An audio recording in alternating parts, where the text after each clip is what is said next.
Hello everyone, and welcome back to our magical journey through the world of Harry Potter. Last time, a terrifying message appeared on the walls of Hogwarts. Now, let's dive back into the chilling mystery of the Chamber of Secrets. After the blood-written message appeared, fear and whispers filled the castle. Students huddled in groups, nervously discussing the dark legend of the chamber. But for Harry, something even stranger was happening. He started hearing voices in the walls, cold hissing, and filled with a terrifying hatred. One night a voice whispered, "Kill, kill, time to kill." And Harry froze in the corridor, listening intently. "Harry, what's wrong?" Hermione asked, her voice full of alarm. "Can't you hear it?" Harry whispered back. The voice, "It's coming from the walls." But Ron and Hermione heard nothing. It was a terrifying sign that only Harry could hear the creature, connecting him to the darkness inside. A few days later, the students finally got some answers. Professor Binns, the ghost who taught history of magic, reluctantly explained the myth. He told them about the four founders of Hogwarts: Godric Gryffindor, Helga Hufflepuff, Rowena Ravenclaw, and Salazar Slytherin. Slytherin believed that only pure-blood wizards should be allowed to study magic.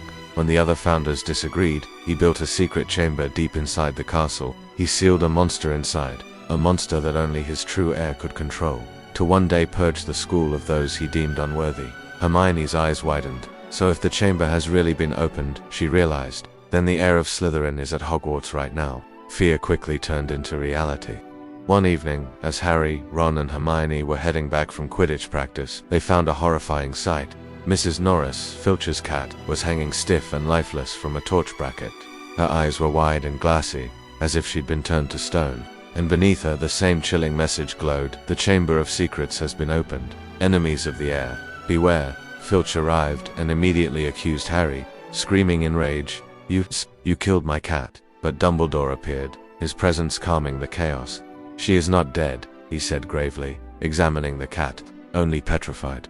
The question on everyone's mind was, who did it? Soon, rumors started flying. Many students began avoiding Harry, whispering that he might be the heir of Slytherin. Their suspicions grew stronger during a dueling club demonstration. When a snake lunged at a student, Harry instinctively hissed at it, "Don't attack." The other students recoiled in horror. "He's speaking Parseltang," someone cried. From that day on, fear surrounded him. Parseltang was a rare ability, most famously associated with dark wizards, including Salazar Slytherin himself. Even Ron looked uneasy. "Blimey, Harry," he said. "Only dark wizards can talk to snakes." Harry felt completely alone, frightened, and confused. He had no idea how he could even do it. But Hermione wasn't ready to give up. "We have to find out who the heir really is," she said firmly. She proposed a dangerous and advanced plan: brewing Polyjuice Potion.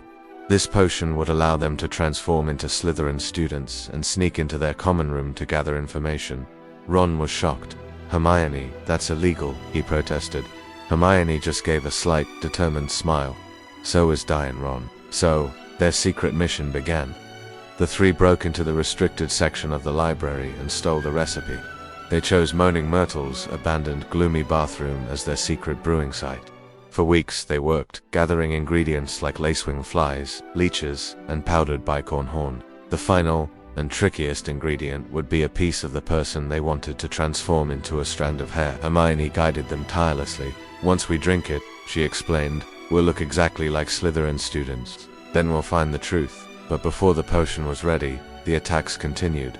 A first-year student, Colin Creevey, was found petrified, his camera shattered. Then, Justin Finch Fletchley and the ghost, nearly headless Nick were also attacked. Panic gripped the castle. As fear mounted, Harry heard the voice again, louder this time. Come to me. Let me rip you. Let me kill you." This time the voice led him straight to a hidden passage behind a stone wall. Near the wall, they found faint writing, the same message from before. Hermione had a sudden realization.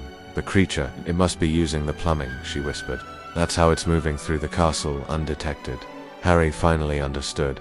The voice he was hearing wasn't just in the walls, it was coming from inside the pipes. Something ancient and deadly was slithering just beneath their feet, waiting for its next victim. The mystery of the Chamber of Secrets had just gotten a whole lot deeper. Thanks for watching. What do you think the monster is? Let me know in the comments below. Don't forget to like, subscribe, and hit that notification bell so you don't miss the next part of our adventure. See you next time.